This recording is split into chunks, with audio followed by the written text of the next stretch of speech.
To frightening developments out of Syria at this hour. We are hearing reports that the regime has begun moving chemical weapons. A senior defense official quoted as saying the activity started in just the last few days. And seconds ago, a strong warning directly from the White House. Earlier today, Secretary of State Clinton publicly warned Bashar Assad's regime not to use chemical weapons on their own people, or the United States will be forced to act. This comes after a weekend of terrible violence in Syria. This is video we received on Saturday. Small towns being bombarded by government mortars and missiles, sending innocent families, women, and small children once again running for their lives.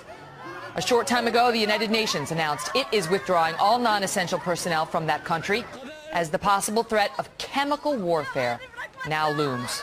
Look at these families. Look at this. Along with an active chemical weapons program, Syria has ballistic missiles to spread the deadly gas. It is believed to be one of the world's largest programs. According to the CIA, the regime has vast amounts of mustard gas, sarin nerve agent, and cyanide, all designed to cause painful death. This from the White House briefing moments ago. As the opposition makes strategic advances and grows in strength, the Assad regime has been unable to halt the opposition's progress through conventional means, and we are concerned that an increasingly beleaguered regime, having found its escalation of violence through conventional means inadequate, might be considering the use of chemical weapons against the Syrian people. And as the President has said, any use or proliferation of chemical weapons by the Syrian regime would cross a red line for the United States. Ambassador, welcome back.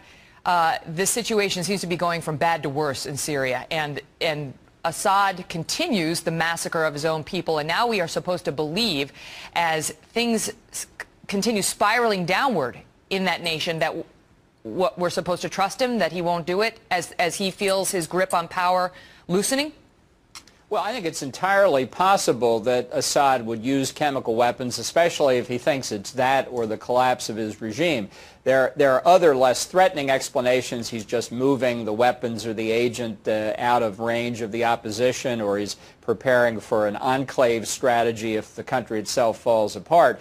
But, you know, the United States and Western options are kind of difficult here, since if Assad does begin to use the chemical agent, our people on the ground would be at risk, and it's hard to see exactly what the administration is planning. So whether its threat actually moves Assad to change his policy is hard to judge at this point. Look at this.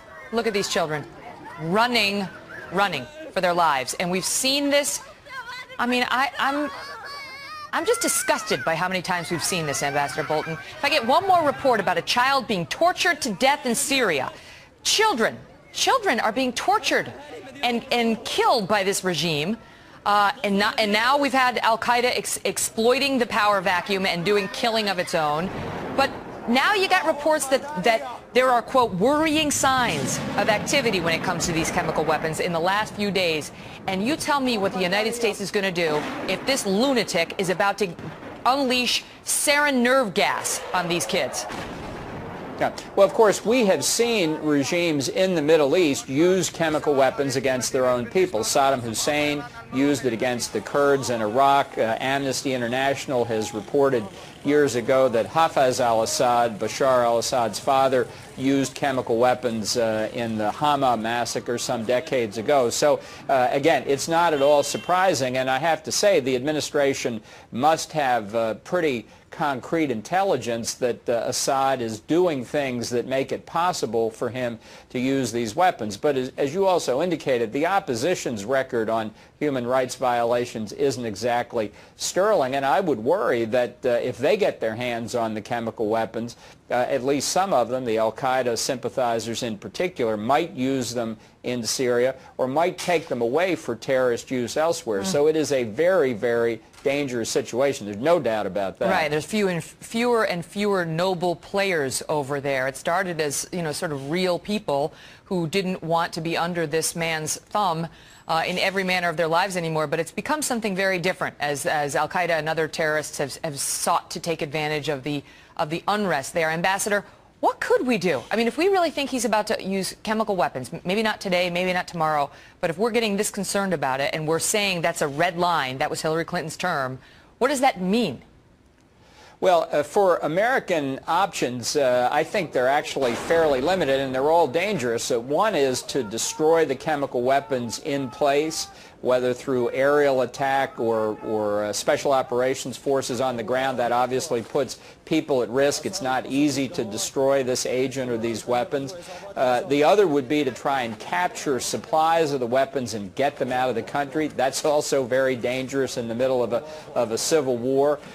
So it's a very dicey proposition for the United States, and I believe other NATO countries and neighboring states like Turkey and Jordan that may be involved as well. It's very late to be worrying about this at this point. What of NATO? I mean, this has to be something that would get the attention of the international community and not just America.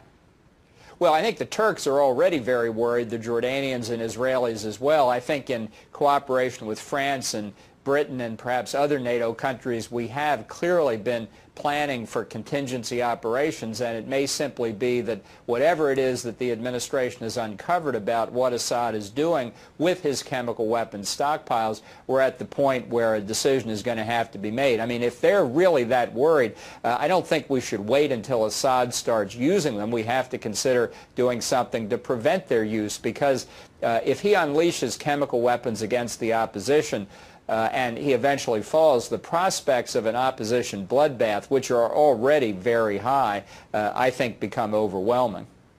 Before I let you go, just to reiterate, you don't think that Bashar Assad is incapable of this? I mean, you believe he's capable of it, because when I speak of the torture, we've done reports on, the bodies lined up one after the other, people with their arms tied behind their back, just murdered in cold blood, and children, 9-year-olds, being shot in the head as their parents watch, and then other children made to watch as their parents are murdered in front of them, and babies. I mean, the reports go on and are too gruesome for 1 p.m. Eastern Time, Ambassador, but just so our viewers know, you believe this man is capable of unleashing chemical weaponry on his own people.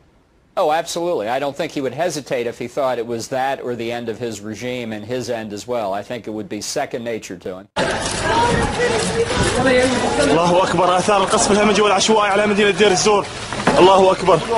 حسبنا الله ونعم الوكيل. دير الزور 4/11/2012. حسبنا الله ونعم الوكيل. 4/12/2012. حسبنا الله ونعم الوكيل. دير الزور.